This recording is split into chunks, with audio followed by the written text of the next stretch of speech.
When Joe said he wanted to do an EP called Tuna Fish, I knew immediately that I wanted to support a friend. When he said I'd get to collaborate with Damon Mitchell, well, that took it to another level of excitement. But when he said he wanted to donate all the profits to the Nutrition on Weekends program to feed children, well, then I knew it was about more than just music. It was a mission. When I think about the musical component of our friendship, I think about a lot of things, playing music together, listening to music together, but the thing I will probably remember the most is an early memory, Vincennes, Indiana, going to Alvis Music and purchasing that first drum kit, taking it back to the church, unpacking all those boxes, laying them all out, looking at all these drums, all these drum heads, all these components, and just thinking, what in the world have I gotten myself into? What have I gotten Joe into?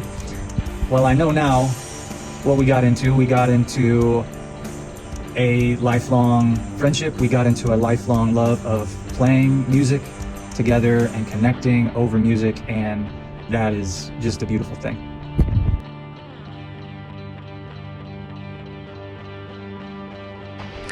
So for my high school graduation, Joe took me to see Stephen Malkmus from the band Pavement. Pavement is an iconic indie rock band from the late 80s, early 90s, and Stephen Malkmus is their lead singer. So went to go see Stephen Malkmus for my high school graduation in St. Louis. All day walking around St. Louis leading up to the show, Joe kept poking me on the shoulder and saying, "Damon, there's Stephen Malkmus," and I'd turn around and it would be, you know, someone that is not Stephen Malkmus, or it'd be nothing. And we were in our hotel lobby, and I tapped Joe on the shoulder and I said, "Hey Joe, there's Stephen Malkmus." And Joe turned around, and there was Stephen Malkmus. That night at the show, we actually spoke with Stephen for a while, and that night at the show, Joe and I were front row, and Stephen looked down at us and stopped the show and said, "Hey, you are the guys from the hotel. I was checking." And so that was really funny. And then after the show, he sent Mike, the keyboard player, to ask Joe and I if we thought it sounded okay and if his performance was age appropriate. So thanks for taking me to see a rock icon, Joe. And playing in Jared and the Cat has been one of the most fun things in my musical career. And have a great gig. When life brought me back to my hometown, I was looking for a way to get connected and to serve my community. I found my way to the High School Academic Foundation in Kiwanis. Both of these organizations fundraise and use the money to support children. That's their focus, and that's where I met Joe. I could tell from Joe's passion for community service that we were going to be buddies, and here, 15 years later, we're still good friends. Joe Davis.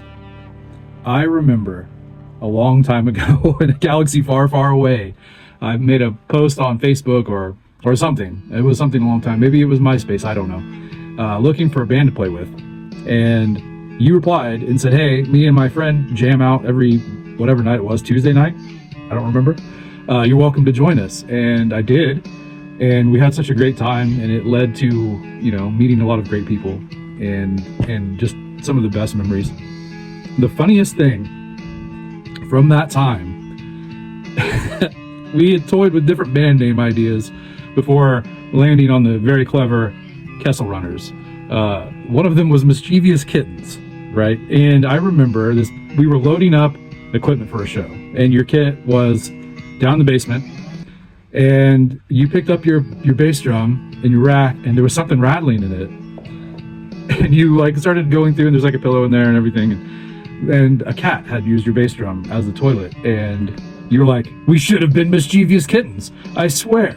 And so, yeah, I will always remember that, but I'll always remember a lot of things, and not just with you and I, but that time was definitely special. And I always knew that you had a passion, you know, for music and for playing a certain style of music that was very, that you were accustomed to, you know, and you should be proud of that, you know, absolutely proud of it.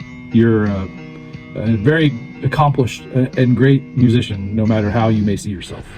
And, you know, I'm glad that I can call you a friend, and that at one point we were musical colleagues. I was always the weak link, for sure. I always played second fiddle. If it wasn't to you, it was to Damon.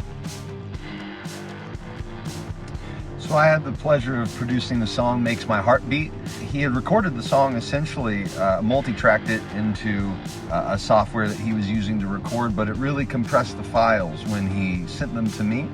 And so we really ended up retracking a lot of it.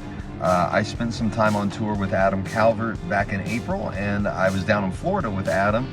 My friend Ian Regals with Blue Tune Audio happens to live there, and so he invited me to do some work in his studio, and I asked him if we could work on Joe's track, Makes My Heart Beat. So I tracked the bass guitar there, and we, I believe we even ran it through some tape, perhaps. Ian has a reel-to-reel true tape machine like they used to use, and we used it on some of my stuff to get a slapback effect, and I believe we put it on the bass guitar for Joe's track as well. And then the rest of it, I actually recorded the piano part in a camper in Tennessee, and then I think the rest we tracked in a warehouse in Robinson, Illinois.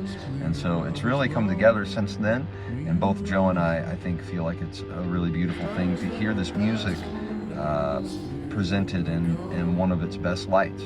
So I'm really excited for the release of it and honored to have worked on it.